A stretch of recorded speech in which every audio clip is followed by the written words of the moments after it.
First, thank you so much for coming. I've learned a lot listening to what you shared with us. My question is specifically about Iran and the nuclear weapons and the discussion that you were having with regard to Iran and the international community. I definitely understand the idea of a country obtaining a nuclear weapon or developing one themselves out of a form of protection or to be on the same, I guess, international status as other countries who are considered superpowers or on the same level as a superpower because they themselves have nuclear weapons. But what do you do when a country is openly trying to develop one or obtain one and also openly threatening to wipe out a country and claiming that a country shouldn't exist? I mean, those are two really big issues that we're dealing with, and I didn't really think you addressed that, and I was curious what you had to say. Well, what do you do about countries that already developed nuclear weapons outside the framework of the Non-Proliferation Treaty and are daily violating resolutions of the Security Council and the International Atomic Energy Agency? I mean, that's a much more serious problem. But that's a different situation because those countries aren't openly threatening to wipe out another country. Nor is Iran. Just take a look at the statements. The statements are that they don't think, they said actually goes back to Khomeini at the time of the U.S.-Iranian alliance, the Israeli-Iranian alliance, and Israel didn't care about it then. And it keeps being repeated. The statement is that, in the course of time, Israel should no longer exist. Well, actually, I happen to agree with that too. In fact, so do a lot of people in Israel, the ones who think there should be a single democratic state. That's not calling for wiping anyone out. In fact, Iran has supported the international consensus on the two-state settlement. Actually, there are two countries that are not only calling for some nation not to exist, but are destroying it, namely the U.S. and Israel. That's their position with regard to the Palestinians. And they're not just saying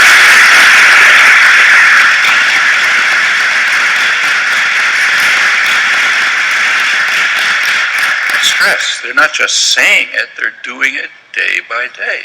That's the meaning of the policies that are going on right before our eyes in Gaza and the West Bank, which we are supporting and paying for.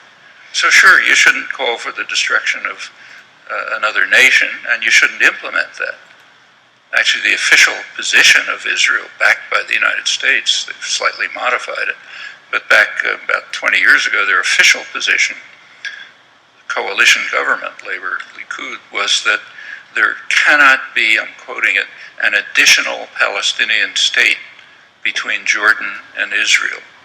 In other words, they declared, and the U.S. supported that there already is a Palestinian state, namely Jordan. I mean, the Palestinians object. They say, no, wait a minute, that's not our state. But who cares about them? We say that's your state, and there can't be an additional one. Well, that goes well beyond calling for the destruction of another country.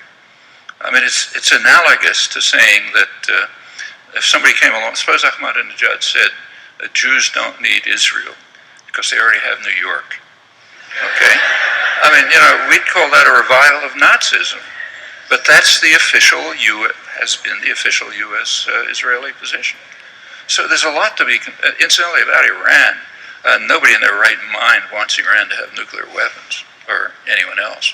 But it is and it's a horrible regime, undoubtedly, though there are worse ones in the region, which are our allies. But everyone, I'm not referring to Israel, I'm referring to the other Arab states. I mean, in comparison with Saudi Arabia, Iran looks like a civil rights paradise. But but it's awful, no doubt. And there's a way to deal with it. Like, for example, moving towards a nuclear weapons-free zone. But among strategic analysts, including Israeli ones, there's no real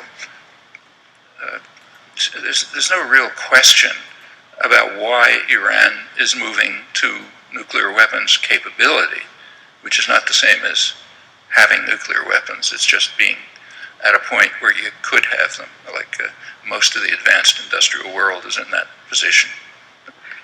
Japan, Italy, all sorts of countries.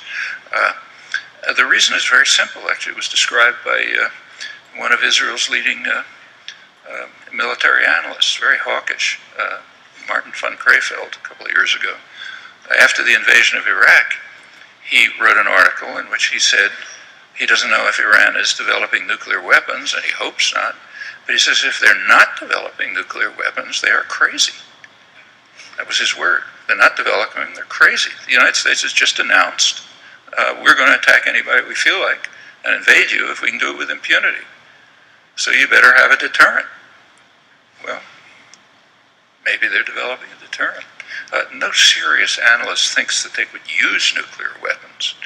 If Iran had nuclear weapons and missiles, which nobody sane wants them to have, if they went as far as even loading a missile, the country would be vaporized instantly, even if there was any suspicion of it.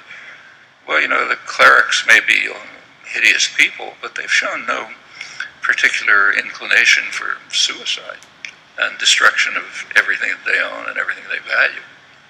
The same is true about leaking nuclear weapons to others. If there was any suspicion that they were doing that, you can say goodbye to Iran.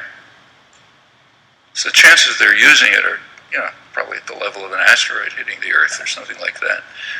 But it's a serious problem. In fact, if you look at the Israeli literature, they're pretty straight about it. They say that the real threat of an Iranian nuclear weapon is not against Israel, but it's against Zionism. That is what they're afraid of, is that if the region becomes too dangerous, people in Israel are just going to leave. People who have the capacity to, more educated, wealthier, and so on, because they won't want to live in a region with that threat. And in fact, emigration is a pretty serious problem. Emigration of the educated and the trained, educated sectors. So they don't want to face that threat. But I don't think any serious strategic analyst, at least I've never seen one, who thinks that there's a threat that Iran might use a nuclear weapon. It would be total suicide.